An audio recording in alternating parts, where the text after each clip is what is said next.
بسم اللہ الرحمن الرحیم۔ السلام علیکم ورحمۃ اللہ وبرکاتہ۔ دوستو، اس مالک حقیقی سے دل سے دعا ہے کہ وہ ہماری اور آپ کی تمام تر جائز مرادوں کو، تمناؤں کو پوری فرمائے، آمین۔ دوستو، ایک مرتبہ حضرت خضر علیہ السلام دریا کے کنارے بیٹھے تھے۔ اتنے میں کسی سائل نے آ کر ان سے سوال کیا کہ میں آپ سے اللہ کے واسطے سوال کرتا ہوں، مجھے کچھ عنایت فرما دیجئے، مجھے کچھ دے دیجئے۔ یہ سن کر حضرت خضر علیہ السلام پر بے ہوشی طاری ہو گئی۔ جب کچھ ہوش ہوا تو فرمانے لگے، بھائی، میں تو صرف اپنی جان اور مال کا مالک ہوں، تم نے مجھ سے اللہ کے واسطے سوال کیا ہے، لہٰذا میں اپنی جان اور ذات تمہارے حوالے کرتا ہوں، تم جس طرح چاہو اس کو استعمال میں لاؤ، بازار میں فروخت کر کے اس کی قیمت سے فائدہ اٹھاؤ۔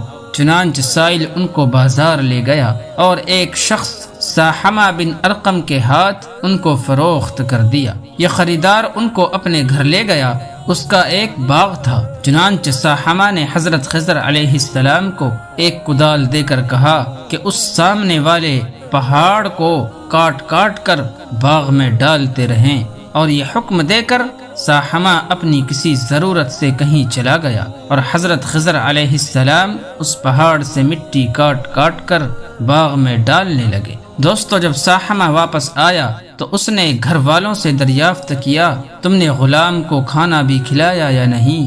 گھر والوں نے جواب دیا کہ ہمیں معلوم نہیں غلام کہاں ہے۔ یہ سن کر جب ساحمہ خود کھانا لے کر باغ میں حاضر ہوا تو اس نے دیکھا کہ وہ غلام یعنی حضرت خضر علیہ السلام تمام پہاڑ کی مٹی کاٹ کر ڈال چکے تھے اور اپنے کام سے فارغ ہو کر اپنے مولائے حقیقی کی عبادت میں مصروف تھے۔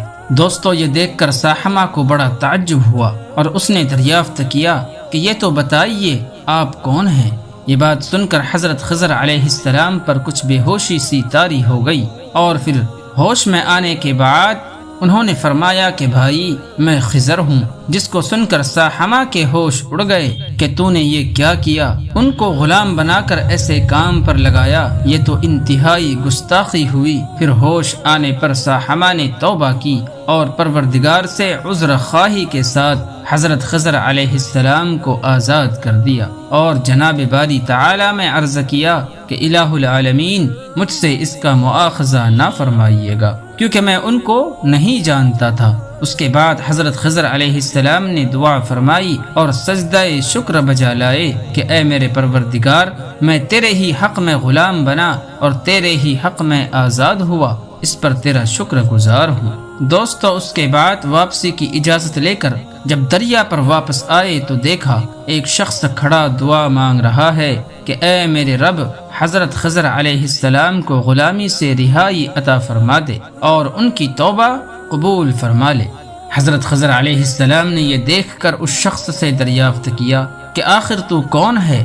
تو اس شخص نے بتایا کہ میں شاذون ہوں، آپ کون ہیں؟ انہوں نے فرمایا کہ میں خضر ہوں۔ دوستو، اس کے بعد شاذون نے کہا، اے خضر، تم نے اپنے لیے رہنے کا مکان بنا کر دنیا طلب کی ہے، کیونکہ حضرت خضر علیہ السلام کا دریا کے کنارے پر ایک عبادت خانہ تھا۔ بس یہ سن کر وہ فوراً میدان میں نکل آئے اور وہیں اللہ کی عبادت میں مصروف ہو گئے۔ اس کے بعد حضرت خضر علیہ السلام نے اسی جگہ ایک درخت لگایا اور اس کے سایہ میں عبادت شروع کی تو آواز آئی، اے خضر، جب تم نے درخت کے سایہ میں سجدہ کیا تو تم نے دنیا کو آخرت پر ترجیح دے دی۔ مجھے اپنی عزت اور جلال کی قسم ہے، مجھے دنیا کی محبت میں رضامندی نہیں ہے۔